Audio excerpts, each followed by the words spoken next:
In the heart of the Roman Empire, a figure emerged who would forever stain the annals of history. Her name was Messalina, and for years, she reigned as the empress, wife to the aging Emperor Claudius. To the public eye, she was a vision of grace and stability. She appeared as the young, radiant consort, a beacon of hope after the chaotic reign of Caligula. Messalina seemed to embody the very essence of imperial virtue. She bore the emperor an heir, a son named Britannicus, securing the dynastic future of Rome. She sat beside Claudius in grand ceremonies, her presence a testament to the empire's renewed order. Her demeanor was serene, her eyes often lifted as if in pious devotion to the gods. This was the carefully constructed facade, the image presented to a vast and unsuspecting populace. But behind the gilded walls of the Imperial Palace, a different reality festered. Messalina was not merely a consort, she was the architect of a dark empire within. She built a sinister dominion, hidden from public view, a realm of depravity and terror. This hidden world was a stark contrast to the serene image she projected. It was a place where power was absolute and morality was a forgotten concept. The true nature of Rome's empress was far more chilling than any could imagine. Messalina's dark empire was built upon a systematic exploitation of Rome's elite women. She meticulously compiled recruitment lists, cataloging the wives and daughters of the ruling class. These were not mere records, they were inventories of human assets. Each entry detailed hair color, eye shade, temperament, and most chillingly, political usefulness. These women, once pillars of Roman society, were stripped of their identity. They were renamed, reduced to mere imperial assets, pawns in a monstrous game. Refusal was never an option for these unwilling victims. The very thought of resistance brought unimaginable peril. To defy the empress was to endanger everything.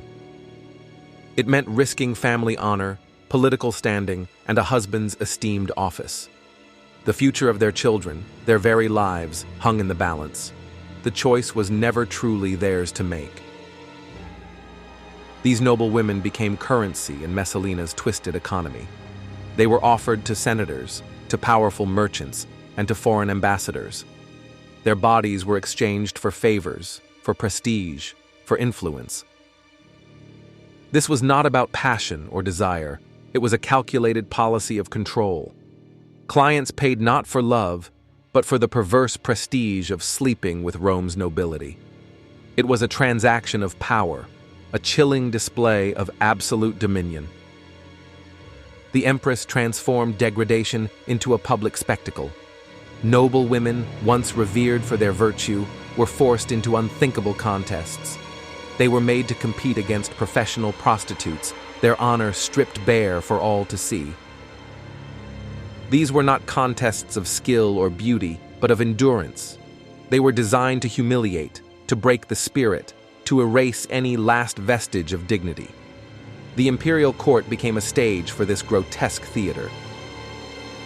And the empress herself was not merely an observer. Messalina participated in the most notorious of these events. She challenged the most renowned courtesan in Rome, a woman named Lysiska, to a public display of depravity. The contest was a horrifying exhibition of stamina and shamelessness. Messalina emerged victorious, having endured 25 encounters in a single night.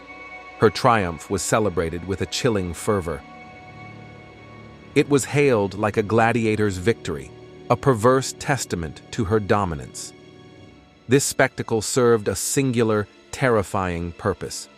It was designed to humiliate, to control, to break the will of the powerful. It turned Rome's most influential citizens into willing participants in their own degradation. The fear of public shame became a potent weapon, ensuring absolute obedience. The empress reveled in this twisted display of power. Messalina wielded humiliation as a weapon of state, extending her influence far beyond the bedroom. Roman women became tokens of favor, offered to foreign kings and dignitaries. Their bodies were instruments of imperial diplomacy. Every encounter, every transaction, was meticulously recorded. These records were not for accounting, they were for blackmail. They were a vast, insidious network of leverage, ensuring loyalty through fear. This system of exploitation was not confined to the capital. Governors in the provinces copied Messalina's model, replicating her methods. The shadow network of exploitation spread across the Mediterranean. It became an embedded part of the imperial bureaucracy, a silent, pervasive terror. The consequences for the Roman nobility were devastating and generational. The shame inflicted was not merely personal, it was a stain on entire family lines. Wives were disgraced, their reputations irrevocably ruined. Husbands were broken, their authority and honor shattered. Children were marked by the actions of their mothers, their futures forever tainted. Family lines were ruined beyond repair, their legacies destroyed. Obedience to the empress was ensured by the terrifying prospect of this legacy destruction. The fear of eternal shame became the ultimate enforcer. Messalina's reign was also marked by the swift and brutal elimination of her rivals. She purged those who stood in her way through false accusations and fabricated charges. Their wealth, their estates, everything they possessed was seized. One such victim was Appius Silanus, her own stepfather. He was accused of plotting murder, based on a supposed dream of the emperor. Silanus was condemned and executed, his life extinguished on a whim. The nobleman Asiaticus met a similar fate. He was tried for treason, his only crime possessing magnificent gardens that Messalina coveted. He was forced to commit suicide, his property immediately confiscated. Estates and vast wealth were systematically seized, multiplying Messalina's fortune beyond measure. The imperial court, under her silent rule, became a criminal enterprise. It was a den of avarice and ruthless ambition. The empress presided over this dark domain, her power growing with each victim. Her greed knew no bounds, fueling a relentless campaign of terror. The very heart of Rome was corrupted by her insatiable desires. The empress's reign of terror reached its audacious climax in 48 AD.